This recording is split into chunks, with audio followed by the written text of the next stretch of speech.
all we can do is influence and encourage them, unless what actions they want to take is going to affect our household.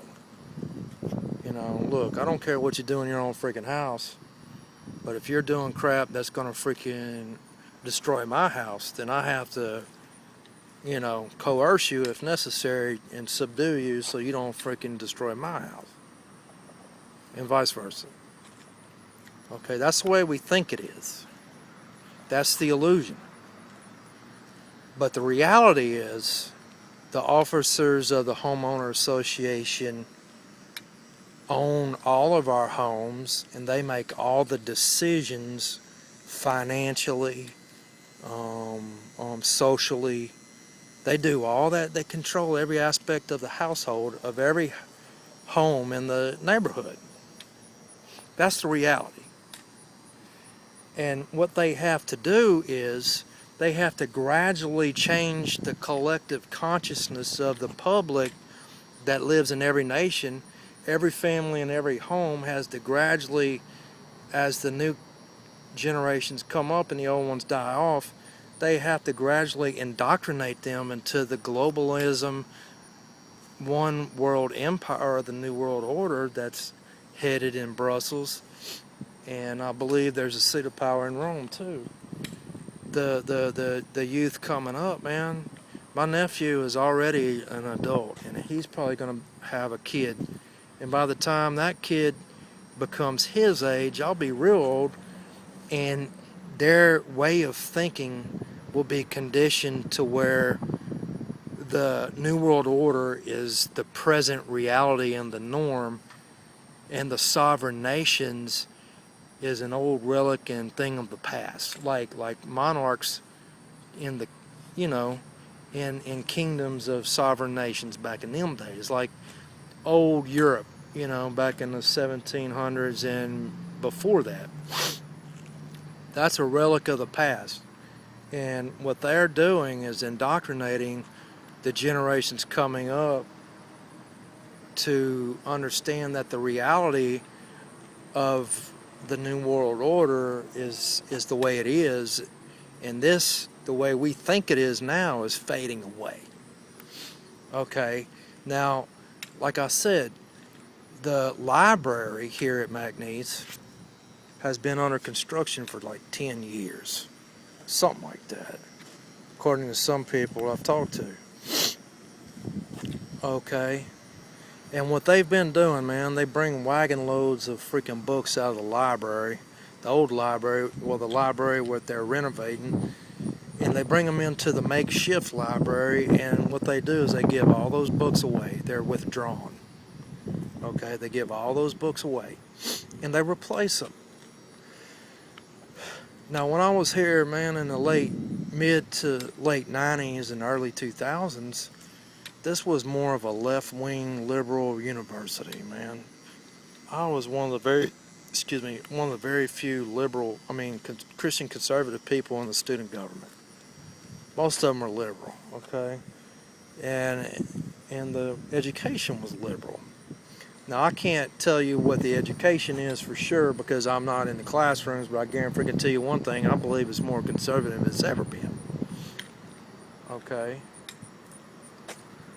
The indoctrination is more of a Ayn Rand, atheist, Nazi, fascist conservatism. Okay? And what I believe that they're doing is they're replacing all those old books, and just like a book burning, and they're taking out the old books just like a book burning. They're giving them away, and then they're replacing them with books that promote right-wing Nazi ideology, conservative ideology, the David Cameron conservative party type conservatism. And they're also putting the overall theme in a lot of the books, most of the books in there, the overall major core theme has some aspect of the New World Order ideology. Okay, globalism, work ethic, it might be some racism in there too. I'm not for sure, or it'll be negative slants on races this way. It's the way they do it. It's subtle. They can't really. It's almost a subliminal. Some of it's subliminal. Some of it is just real subtle that you don't even realize what's going on. That's the way they write them books. Okay, and it's all designed to shift the collective consciousness of the generations coming up. It's all designed to turn their thinking away from national sovereign nations that are neighbors with each other to the global empire of the New World Order. And guess who the little dipstick dictator that is? It's the Antichrist. It is. It really is. His little doo-doo head self.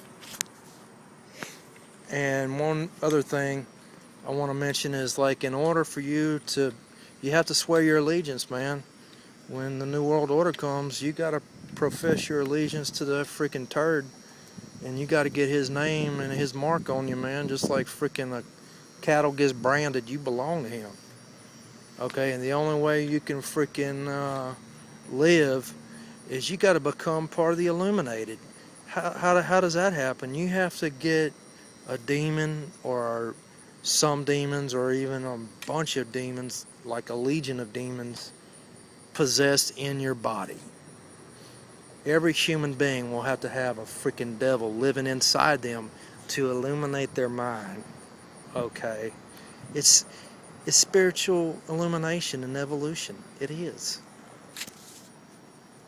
That's going to be the prerequisite to getting our freaking crap hole world. Okay, you're going to have some freaking devils. And if you don't, they cut your head off. You know why? Because you didn't want your mind illuminated. You didn't want the lights to turn on in the brain like a lamp. You didn't want the old snake oil to get in your soul that would illuminate the brain, okay, like a lamp. You didn't want that. You want your freaking lamp kept off. So guess what? They cut your head off. They do. You say you don't want to get your head illuminated? Good. We're going to cut your freaking head off. That's why we're going to play it. So anyways, that's all I have. And God gave me that revelation just a while ago. I was leaving Starbucks and I was jamming to some music. I was jamming my podcast on Podomatic, and it came to me. So anyways, man, that's the way it is. Peace.